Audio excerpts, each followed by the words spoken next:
अब हम लोग मनोविज्ञान में चर्चा करेंगे। ठीक, इसको अंग्रेजी में साइकोलॉजी कहा जाता है, जिसमें पूर्व में चर्चा की गई है, जिसमें पी साइलेंट है, ठीक ना, और उसमें यहाँ पर दो अक्षर आपका साइलेंट है, एक पी, ठीक हुआ, एक एच। ये दोनों को साइलेंट करके आपको बोला जाता है साइकोलॉजी, साइकोलॉजी। ठीक है, मनोविज्ञान मूल रूप से आप उसको समझ लीजिए तो मन की विज्ञान होती है। इसी से हम लोग चर्चा जब आगे करेंगे तो देख लेंगे। मनोविज्ञान का मतलब मन का विज्ञान होता है। स्पेंसर के अनुसार, स्पेंसर एक वैज्ञानिक है, उनके अनुसार कहते थे कि मनुष्य में जन्म से ही स्वार्थता, आक्रमणशीलता आदि मौजूद होता है, प्रारंभिक अवस्था से, जो समाज द्वारा नियंत्रित किया जाता है। एक रूसो यानी कि रूसो के अनुसार मनुष्य जन्म से अच्छे स्वभाव का होता है, परंतु समाज के कटु अनुभव उसके स्वभाव को बुरा बना देते हैं। मनुष्य जब जन्म लेता है तो अच्छे स्वभाव के होते हैं, परंतु समाज में जो बुराइयां होती है उसके आधार पर उसका भी स्वभाव बदल जाता है, यानी कि वह भी बुरा हो जाता है। तो विभिन्न प्रकार के वैज्ञानिक ने मनोविज्ञान के बारे में विभिन्न प्रकार से अपना अपना मत व्यक्त किए हैं। अब हम मूल रूप से मनोविज्ञान पर आगे बढ़ते हैं। ठीक है, तो मनोविज्ञान अंग्रेजी भाषा के समानार्थी शब्द साइकोलॉजी का हिंदी रूपांतर है। ठीक है, मनोविज्ञान अंग्रेजी भाषा के समानार्थी शब्द, ठीक ना, क्या लिखेंगे, मनोविज्ञान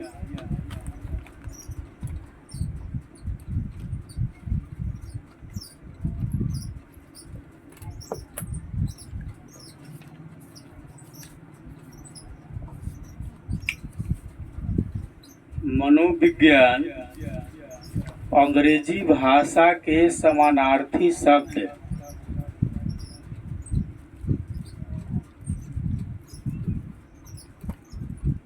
मनोविज्ञान अंग्रेजी भाषा के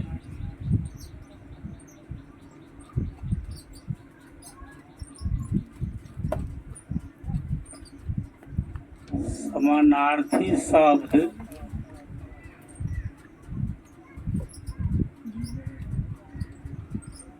साइकोलॉजी। ठीक है, मनोविज्ञान अंग्रेजी भाषा के समानार्थी शब्द साइकोलॉजी का हिंदी रूपांतरण है।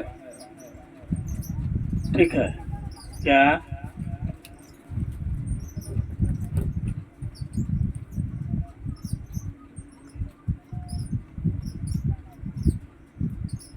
साइकोलॉजी, इसको हिंदी में लिख लीजिए,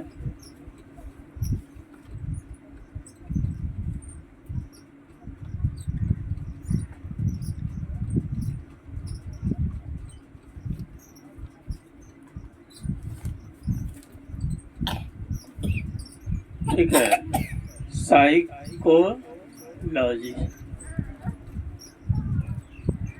ठीक है, तो मनोविज्ञान अंग्रेजी भाषा के समानार्थी शब्द साइकोलॉजी का हिंदी है, यानी कि हिंदी रूपांतरण है, का हिंदी रूपांतरण है।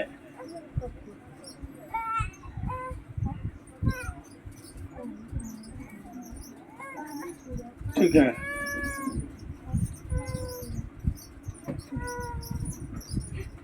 ले जाइए। तो मनोविज्ञान अंग्रेजी भाषा के समानार्थी शब्द साइकोलॉजी का हिंदी रूपांतरण है, यानी रूपांतरण मतलब दूसरा रूप है एक। ठीक है, दूसरा रूप है। समानार्थी शब्द हिंदी में स्टडी करके आइएगा, ठीक ना। कि समान अर्थ यानी जो शब्द सुनने में अलग अलग हो लेकिन अर्थ जिसका समान हो, समानार्थी शब्द होता है। मतलब कई शब्दों का एक अर्थ जो होता है ना, उसको क्या बोलते हैं? समान अर्थी शब्द। तो वही जो है मनोविज्ञान अंग्रेजी भाषा के समानार्थी शब्द साइकोलॉजी का हिंदी रूपांतरण है। ठीक है, मनोविज्ञान अंग्रेजी भाषा के समानार्थी शब्द साइकोलॉजी का हिंदी रूपांतरण है। साइकोलॉजी शब्द जो है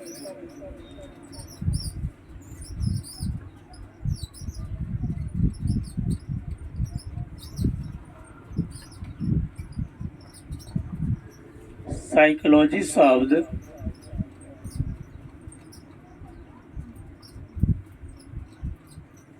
ग्रीक भाषा से, यानी कि ग्रीक या कह लीजिए लैटिन भाषा,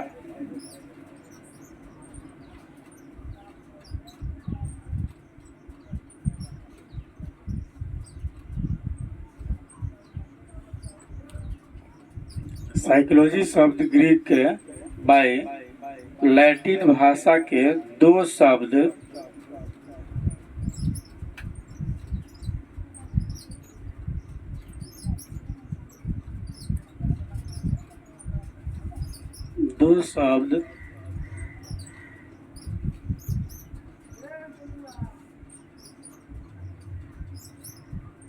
साइचे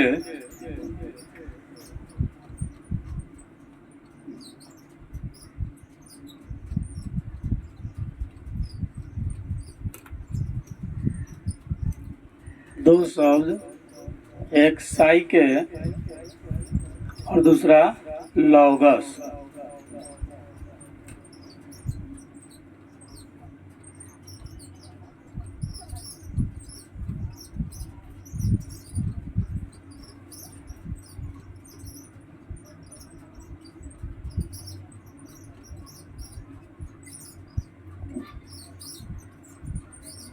ठीक है, साइकोलॉजी शब्द ग्रीक बाई लैटिन भाषा के दो शब्द साइके और लॉगस से मिलकर बना है।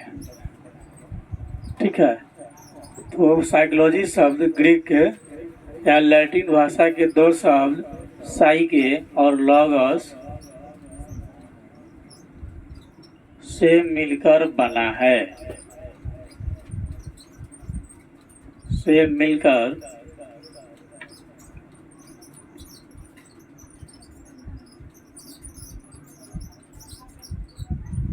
बना है। ठीक है, यानी साइकोलॉजी शब्द की उत्पत्ति कैसे हुई है? दो शब्दों से हुई है। शब्द कहाँ से ली गई? ग्रीक या लैटिन से ली गई। पहली शब्द साइके और दूसरा लॉगस है। ठीक है, जिसका अर्थ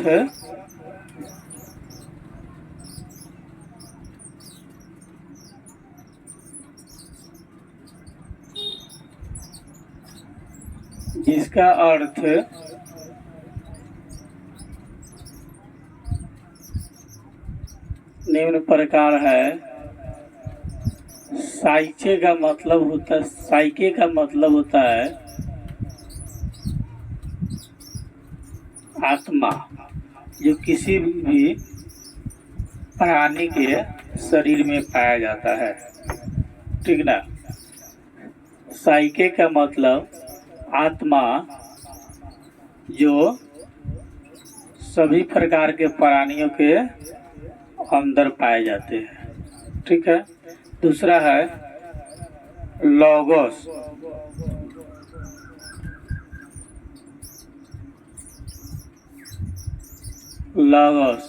लॉगोस का मतलब होता है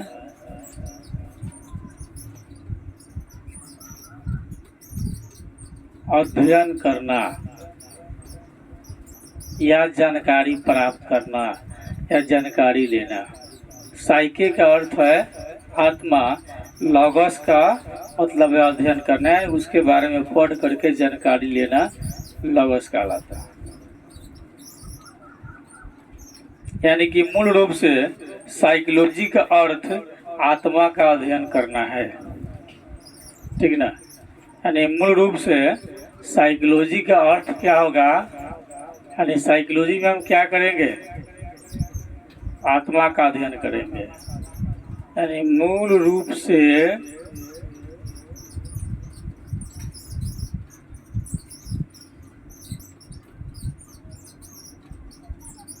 साइकोलॉजी का अर्थ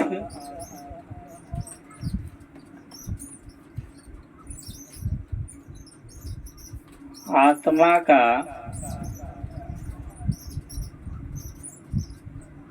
अध्ययन करना है।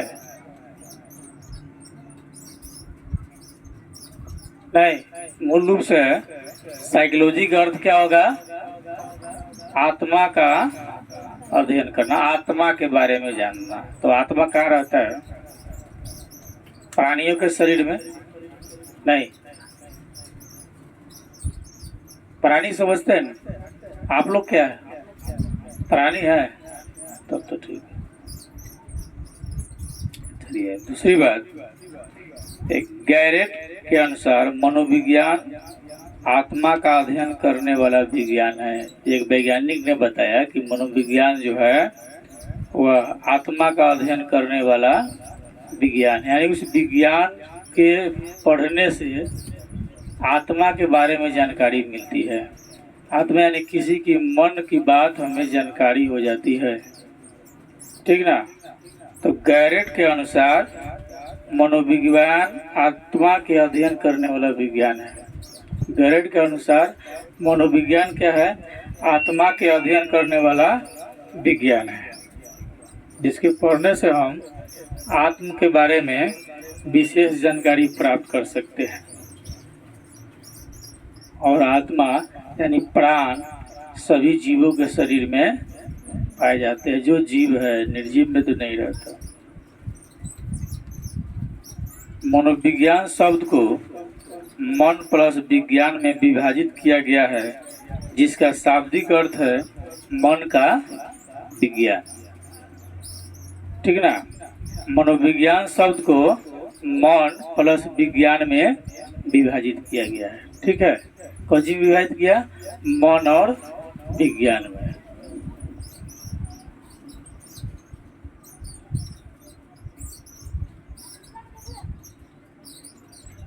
दो पार्ट में इसको बांट दिया मनोविज्ञान को, मन और विज्ञान, ठीक है।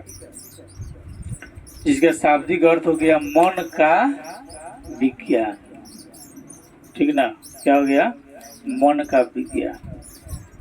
मनोविज्ञान मन की वह शाखा है जो मन का अध्ययन करती है। मनोविज्ञान मन की वह शाखा है, यानी वह क्षेत्र है जो मन का अध्ययन करती है। यानी मन के बारे में यह अध्ययन करती है। मतलब इसके अध्ययन से हम किस चीज़ के बारे में जानेंगे, मन के बारे में। आत्मा के विषय में हम समझेंगे क्या है, नहीं है, क्या सोच सकता है। जैसे हम सामने बैठे व्यक्ति की मन की स्थिति को जान लेते हैं। यदि हम मनोविज्ञान के जानकार हैं तो सामने बैठे व्यक्ति की मन की बातों को हम जान लेते हैं, ठीक ना। यानी कि मन के बारे में जानकारी प्राप्त कर लेना मनोविज्ञान कहलाता है। विज्ञान क्या है, विशेष रूप से जानकारी प्राप्त करना। हम मनोविज्ञान की अवस्था पर हम चर्चा करते हैं। मनोविज्ञान की अवस्था निम्न प्रकार है: आत्मा का विज्ञान, मन या मस्तिष्क का विज्ञान, चेतना का विकास विज्ञान और व्यवहार का विज्ञान, ठीक ना। मनोविज्ञान की अवस्था है मूल रूप से 4 दी गई है, ठीक ना। मनोविज्ञान की अवस्था मूल रूप से कितनी दी गई है, 4 दी गई है।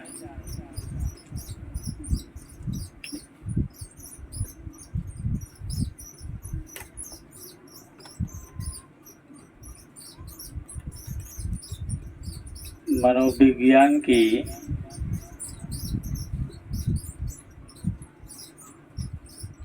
अवस्थाएं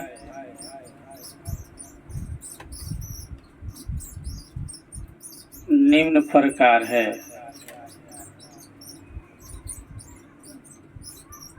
ठीक है, मनोविज्ञान की अवस्थाएं निम्न प्रकार है। नंबर 1, आत्मा का विज्ञान। पहला है आत्मा का विज्ञान। ठीक है, दूसरा है आपका मन या मस्तिष्क का विज्ञान। दूसरा कह लीजिए मन या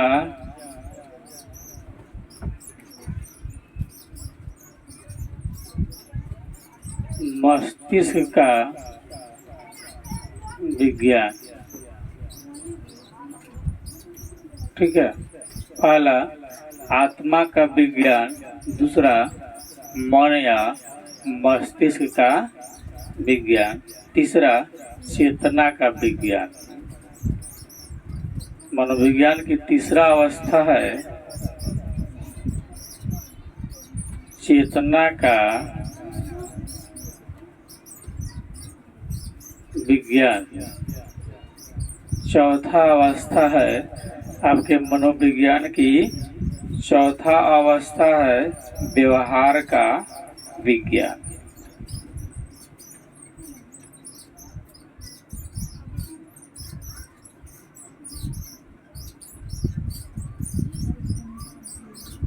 चौथा अवस्था है व्यवहार का विज्ञान। यानी मनोविज्ञान की सामान्य रूप से कितनी अवस्थाएं होती है? 4।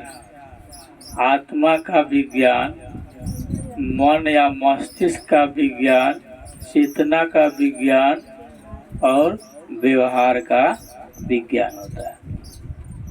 पहली पर हम लोग चर्चा करते हैं आत्मा का विज्ञान क्या है।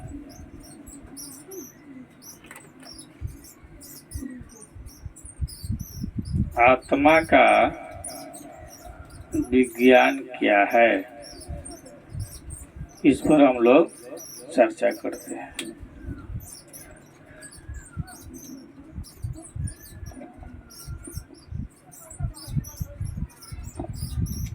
सर्वप्रथम 16वीं शताब्दी में प्लेटो, अरस्तु, डेकार्टे ने मनोविज्ञान को आत्मा का विज्ञान कहा है। ठीक है, जबकि सबसे प्रथम बार इसकी उपयोगकर्ता जो है रुडोल्फ गोयल ने किया था 1590 ईस्वी में। यानी मनोविज्ञान शब्द का सबसे पहले प्रयोग 1590 ईस्वी में रुडोल्फ गोयल ने किया था। उसके बाद इसकी शुरुआत ग्रीक दार्शनिक प्लूटो, अरस्तु, सुकरात, डेकार्टे ने मनोविज्ञान को आत्मा का विज्ञान कहा। तो सबसे पहले 16वीं शताब्दी में, ठीक है, यहाँ से पॉइंटिंग आपका शुरू होता है। सबसे पहले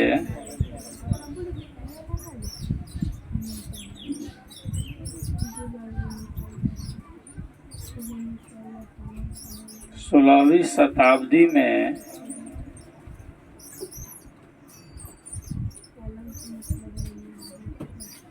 सबसे पहले कब 16वीं शताब्दी में प्लेटो, अरस्तु,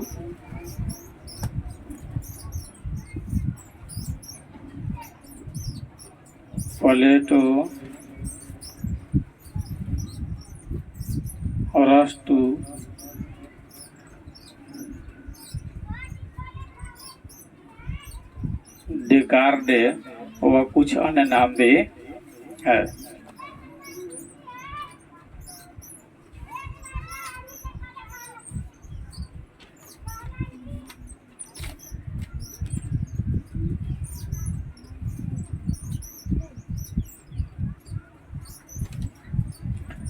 सबसे पहले 16वीं शताब्दी में प्लेटो, अरस्तु, डिकार्डेस, सुकरात ने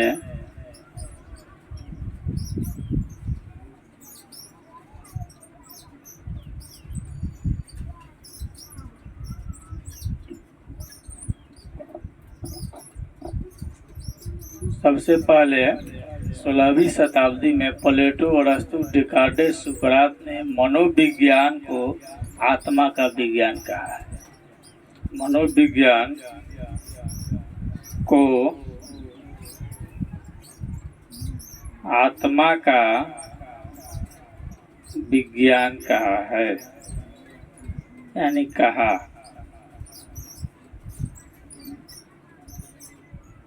ठीक है। सबसे पहले 16वीं शताब्दी में प्लेटो, अरस्तु, डिकार्डेस, सुकरात ने मनोविज्ञान को आत्मा का विज्ञान कहा। ठीक है। जबकि सबसे पहले मनोविज्ञान शब्द का उपयोग जो है 1590 ईस्वी में रुडोल्फ गोएकल ने किया। 1590 में रुडोल्फ गोएकल ने किया। उसके बाद 16वीं शताब्दी में प्लेटो, अरस्तु, डिकार्डेस, सुकरात ने मनोविज्ञान को आत्मा का विज्ञान कहा। यानी मनोविज्ञान को आत्मा का विज्ञान कौन कहा? तो प्लेटो, अरस्तु, डिकार्डेस, सुकरात, ये सब वैज्ञानिक है। वैज्ञानिक के नाम इन्होंने पहले मनोविज्ञान को आत्मा का विज्ञान कहा।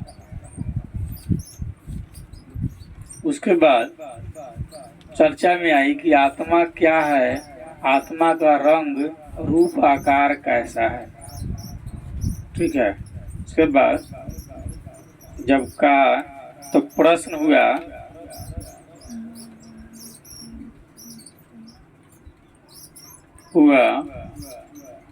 कि आत्मा क्या है।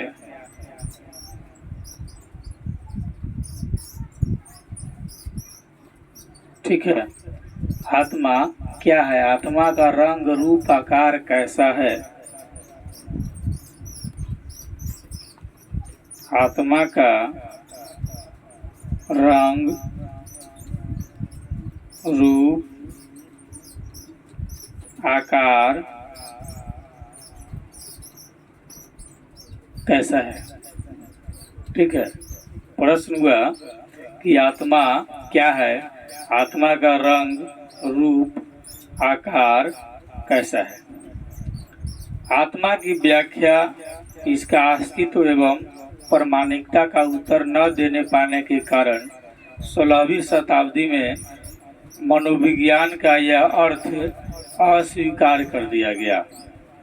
यानी आत्मा की व्याख्या और इसका अस्तित्व एवं प्रामाणिकता का उत्तर नहीं देने के कारण जो है 16वीं शताब्दी में ही मनोविज्ञान का अर्थ अस्वीकार कर दिया गया। यानी 16वीं शताब्दी में इसके उत्तर नहीं मिले।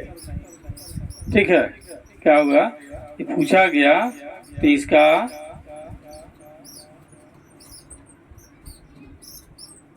उत्तर न मिलने के कारण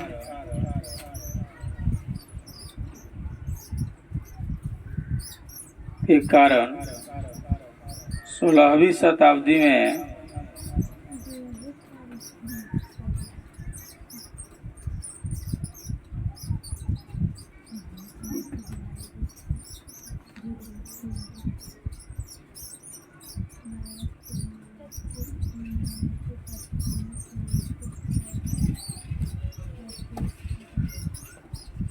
मनोविज्ञान का अर्थ अस्वीकार कर दिया गया।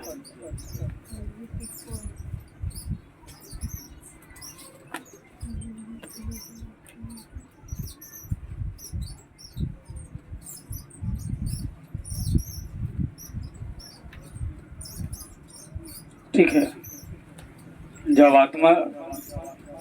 जब ये आत्मविज्ञान के बारे में सबसे पहले 16वीं शताब्दी में प्लेटो और अरस्तु, डेकार्टेस, सुकरात ने मनोविज्ञान को आत्मा का विज्ञान कहा। तब उसके बाद प्रश्न हुआ कि आत्मा क्या है, आत्मा का रंग, रूप, आकार कैसा है। विभिन्न प्रकार के वैज्ञानिकों ने इसके उत्तर देने में असमर्थ रहे और 16वीं शताब्दी में ही मनोविज्ञान का अर्थ अस्वीकार कर दिया गया, यानी कि लोग वेरीफाई नहीं हो पाए। एक अन्य वैज्ञानिक यानी डेकार्टे ने बताया कि आत्मा केवल मनुष्यों में पाई जाती है। डेकार्टे के अनुसार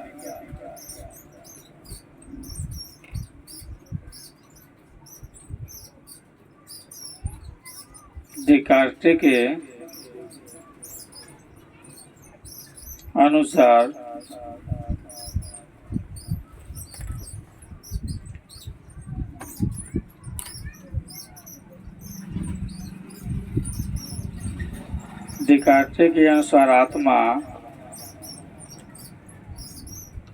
केवल मनुष्यों में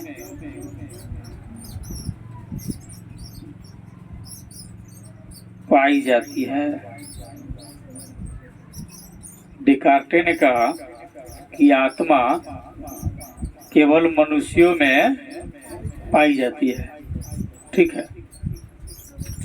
फ्रांस के रेन डेस्कोट पहले दार्शनिक थे जिन्होंने मनोविज्ञान को आत्मा का विज्ञान मानने से मना कर दिया था। सबसे पहले फ्रांस के रेन डेस्कोट पहले दार्शनिक थे जिन्होंने मनोविज्ञान को आत्मा का विज्ञान मानने से मना कर दिया, कहा कि नहीं, मनोविज्ञान आत्मा का विज्ञान नहीं हो सकता है। ये मनोविज्ञान पर चर्चा कर रहे थे। दूसरी है मनोविज्ञान की अवस्था के तहत दूसरी अवस्था मन का विज्ञान। ठीक है। दूसरी है जो अवस्था है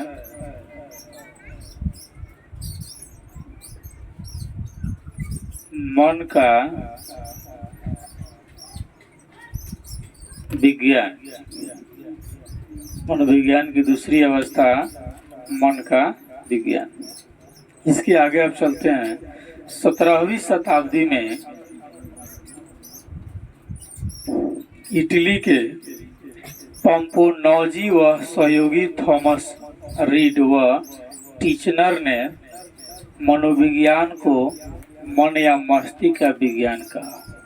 कब? 17वीं शताब्दी में इटली के पंपोनौजी व सहयोगी थॉमस रीड व टीचनर ने मनोविज्ञान को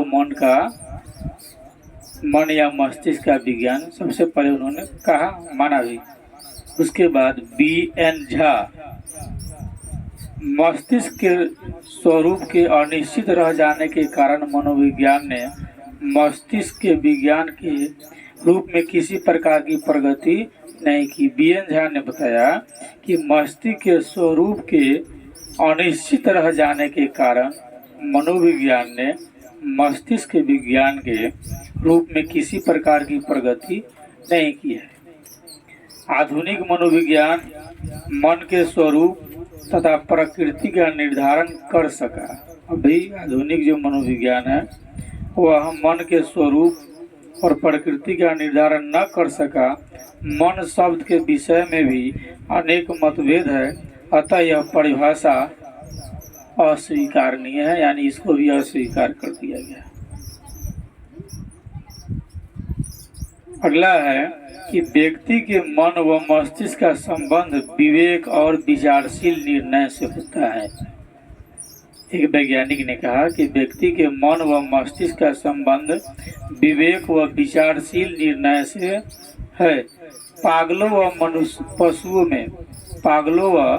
पशुओं में इसका अभाव पाया जाता है। कहा व्यक्ति के मन व मस्तिष्क का संबंध विवेक और विचारशील निर्णय से होता है। यानी जो विवेकी है, जिसको विवेक है, अक्ल है, बुद्धि है, ज्ञान है, वह विचारशील जो किसी चीज के बारे में सोचता हो, समझता हो। ठीक है।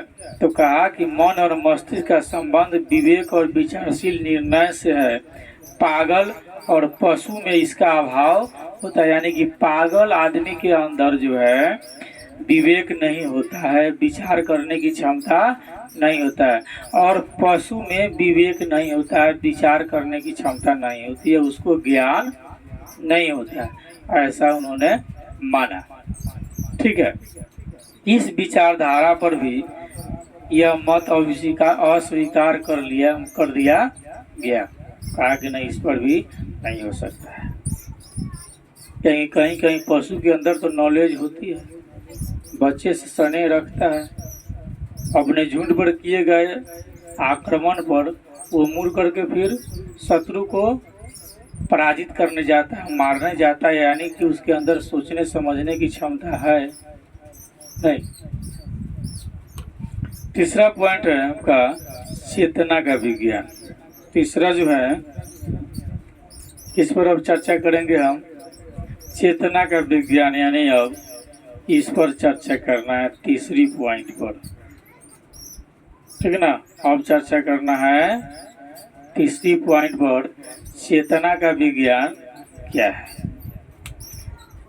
तो अब 19वीं शताब्दी में आ जाइए, 1800 से ऊपर। 19वीं शताब्दी में विलियम वुड, विलियम जेम्स सली आदि के द्वारा मनोविज्ञान को चेतना का विज्ञान कहा गया। फिर नए वैज्ञानिक है, उनमें से विलियम वुड, विलियम जेम्स सली आदि के द्वारा मनोविज्ञान को चेतना का विज्ञान कहा गया। विलियम जेम्स ने 1890 ईस्वी में प्रकाशित अपनी पुस्तक प्रिंसिपल्स ऑफ साइकोलॉजी में इसका बहुत प्रचार किया। 1879 ईस्वी में मनोविज्ञान दर्शन शास्त्र से अलग होकर एक स्वतंत्र विषय के रूप में स्थापित हो गया। यानी 1879 1879 ईस्वी में मनोविज्ञान दर्शन शास्त्र से अलग हो गया, दो पार्ट में बट गया और एक स्वतंत्र विषय के रूप में स्थापित हो गया। ठीक है, तो व्यक्ति के मस्तिष्क में चेतना के 3 स्तर होते हैं। जब मनोविज्ञान की स्थापना हो गई तो वहाँ से 3 चीजें मनोविज्ञान के तहत विस्तृत बताई गई कि व्यक्ति के मस्तिष्क में, मस्तिष्क समझते हैं ना, मस्तिष्क सर ब्रेन, तो ब्रेन जहाँ से सोचने की क्षमता होती है, तो व्यक्ति के मस्तिष्क में चेतना के 3 स्तर होते हैं। कितने? 3 स्तर होते हैं। पहला चेतन, दूसरा चेतन और तीसरा अचेतन। चेतना के 3 स्तर है, चेतन, अर्धचेतन और अचेतन। ठीक है, यानी पहले अचेत से समझ लिया। अचेत का मतलब कुछ होश हवास नहीं होना, अर्धचेत के मतलब आधा जानना आधा नहीं जाना, कुछ ख्याल है कुछ भूल गए। चेतना का मतलब पूरा ख्याल में है, सभी बात याद है। तो व्यक्ति के मस्तिष्क में चेतना के 3 स्तर होते हैं। ठीक ना, कितने होते हैं?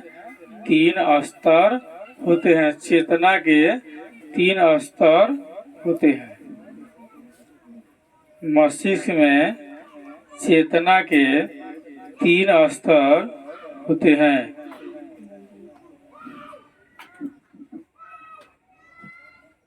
पहला चेतना, दूसरा अर्धचेतना, तीसरा अचेतन कह लीजिए चाहे अचेतना कह लीजिए। ठीक है, चेतना, अर्धचेतन और अचेतन। एकदम जैसे मान लीजिए कोई गाड़ी से गिरता है, एकदम गिरने के बाद होश आवाज सुने तो क्या कहता है, एकदम अचेत हो गया था, मतलब उसको कुछ नहीं बुझा जा रहा था, एकदम बेहोश पड़ा हुआ था, तो जो क्या हो गया, अचेत हो गया। अर्धचेत का मतलब कुछ सोच समझ पा रहा, देख पा रहा, कर पा रहा और चेतना का मतलब पूरी एक्टिविटी में है। तो 3 तरह से व्यक्ति के मस्तिष्क कार्य करते हैं। अब जहाँ तक ज्ञान की बात है, तो किसी व्यक्ति का मस्तिष्क बहुत तेजी से काम करता है, वह किसी बात को बहुत जल्दी समझ पाता है, सोच पाता है। कोई व्यक्ति धीरे धीरे सोचता और समझता है, और कोई एकदम आपके तरफ देखता रहेगा, सुनता रहेगा। कुछ देर के बाद पूछिए क्या सुने हैं, सब खत्म, कुछ ना उसको याद रहेगा। समझ लीजिए कि वह आदमी अचेतन में है, मतलब उसकी मस्तिष्क अचेतन में है। देखने में तो ठीक है, आदमी की तरह 2 हाथ 2 पैर, कान, सारी बॉडी की बनावट तो है ही है, लेकिन वह चेतना में नहीं है, अचेतना में है। वह आदमी जीवन में आगे नहीं बढ़ सकता है, बृहद विकास नहीं कर सकता। जो अचेतना में, उसको माइंड नहीं है, सोचने समझने की क्षमता ही नहीं है, वह क्या आगे बढ़ेगा। बस देखा देखी वाला कुछ काम करके वह प्रोग्रेस करेगा, अन्यथा उसे आगे कुछ नहीं हो सकता उसे। यानी कि उसकी मस्तिष्क क्या है, अचेत है। क्या है, अचेत है, ठीक ना। और चेतन वाला जो है एक्टिविटी में होता है, ठीक ना, जो खुद सोच समझ सकता है, अच्छा विचारशील है, बात को सही गलत की पहचान करता है, तो चेतन वाला आदमी है। और कुछ सोचता है, कुछ नहीं सोचता, तो अचेतन है। और जहाँ साफ खत्मे हो और साफ खत्म हो तो अचेत है। कुछ सोच सकता है तो अर्धचेत है, खूब ठीक ठाक है तो चेतन। इस मत को मानने वाले मनोवैज्ञानिक केवल चेतन मन का ही अध्ययन करते हैं। प्रसिद्ध मनोवैज्ञानिक सिगमंड फ्रायड ने बताया कि व्यक्ति के व्यवहार पर अर्धचेतन मन और अचेतन मन का भी प्रभाव पड़ता है, ठीक है। उसके व्यवहार पर चेतन और अर्धचेतन का भी असर पर। जैसे जो आदमी खूब चालाक होगा, उसका व्यवहार ठीक ठाक से होगा, वह आदमी सोच समझ करके कार्य करता है, ठीक है। और अर्धचेतन में जो बताता है, यानी कि चेतन और अर्धचेतन पहचानने के नियम, व्यक्ति के व्यवहार से यह जानकारी हो जाती है कि यह व्यक्ति का मस्तिष्क चेतन में है या अर्धचेतन में है या अचेतन में। जैसे वर्ग में आप स्टडी करते हैं, 10 विद्यार्थी स्टडी कर रहा है, जिसको सभी समान रूप से सभी बातें बताई गई, उसमें से 2 विद्यार्थी एकदम सटीक सभी प्रश्नों का उत्तर दे दिए, यानी वह चेतन में है। नहीं, 4 विद्यार्थी ऐसे मिले जो कुछ बताए कुछ नहीं बताए, अर्धचेतन में है। नहीं तो 6 निकल गए, बच गए उधर 4। तो 4 विद्यार्थी ऐसे जो सुनने के बाद पूछा गया, बबुआ का बतैनी है, तो खड़ा होकर चुपचाप सब मुँह ताकत रहे, कुछ बतावे में सक्षम नहीं के, काहे कि एकरा यादे न रही, मस्तिष्क कैप्चरे ना कैलक, तो सुना पाई ना, यानी कि वो अचेतन में है। दुर्भाग्य से इस पृथ्वी पर मानव बन के आ गया, लेकिन मस्तिष्क उसका काम नहीं करता है। व्यक्ति के चेतन मन जो है 1/10 भाग, अर्धचेतन और अचेतन 9/10 भाग पाया जाता है। चेतन एक स्थूल वस्तु न होकर मात्र अनुभूति है, जिसका प्रत्यक्ष संभव नहीं है। हम उसको आमने सामने देख नहीं सकते, अनुभव कर सकते। जैसे यह पढ़ने में बहुत तेज है, तो कितना तेज है हम देखते थोड़ी है, अनुभव करते हैं, बहुत टैलेंटेड है। जब उससे बातचीत करते हैं तो जानकारी मिलती है कि बहुत टैलेंटेड है। तो चेतन एक स्थूल वस्तु न होकर मात्र अनुभूति है, जिसका प्रत्यक्ष क्षण संभव नहीं है। अब कोनो पढ़ने में खूब तेज है तो हमको मालूम है उसका दिमाग कितना फास्ट काम करता है। हाँ, ऑपरेशन करके उसके माइंड के कंडीशन को देखेंगे तो जिंदा बचेगा। तो क्या है, अप्रत्यक्ष। चेतना का प्रयोग विधि से निरीक्षण भी संभव नहीं है। कहता है चेतना का प्रयोग विधि से निरीक्षण भी संभव नहीं है। इन्हीं कारणों से यह परिभाषा सर्वमान्य भी नहीं हो पाए। विलियम मैडगुल ने अपनी पुस्तक आउटलाइन ऑफ साइकोलॉजी में चेतना शब्द की आलोचना भी किया। इसके बारे में भला बुरा भी कहा चेतना के बारे में। चौथा आप लोगों की चर्चा है व्यवहार का विज्ञान। अब हम चर्चा कर रहे हैं इस पर, व्यवहार की विज्ञान पर चर्चा कर रहे हैं, ठीक ना। अब आगे चलिए, हम तो 16वीं शताब्दी से शुरू किए हैं, 16वीं 17वीं नहीं तो 20वीं शताब्दी में आ जाइए व्यवहार के विज्ञान में।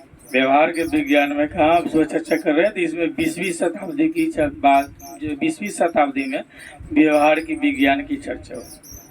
तो 20वीं शताब्दी में मनोवैज्ञानिक Watson, Woodworth, Skinner, McDougall, Thorndike ने मनोविज्ञान को व्यवहार का विज्ञान कहा है, ठीक है।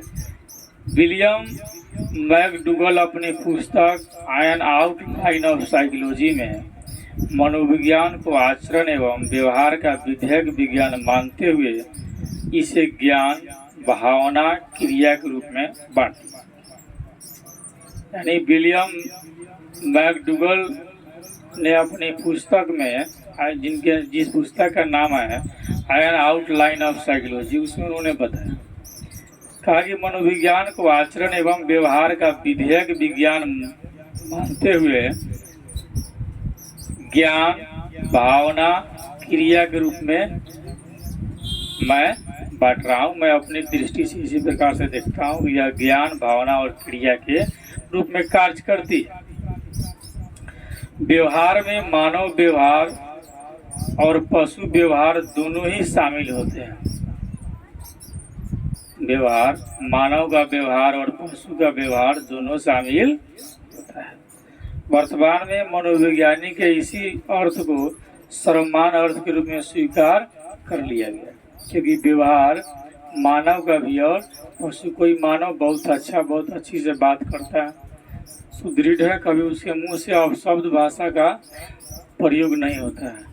कुछ मवेशी बहुत अच्छी है, कुछ बदमाश हो, चारा डालने जाइए तो एक ही बार में सींग पर उठाकर आपको बीग देगा, गिरे तो आपका हाथ टूट गया, यानी उसका व्यवहार ठीक नहीं ना। दिन भर खूब खिलाइए, शाम को दूध के लिए जाइए, जैसे बर्तन लेकर के बैठिएगा दूध निकालने के लिए, पशु मारा लात बर्तन गायब, हो सकता है आपका भी 2-4 को दांत गायब हो गया। तो व्यवहार मानव और पशु दोनों में जो है पाए जाते हैं सही और गलत। वाटसन कहते हैं कि मनोविज्ञान व्यवहार का निश्चित विज्ञान है।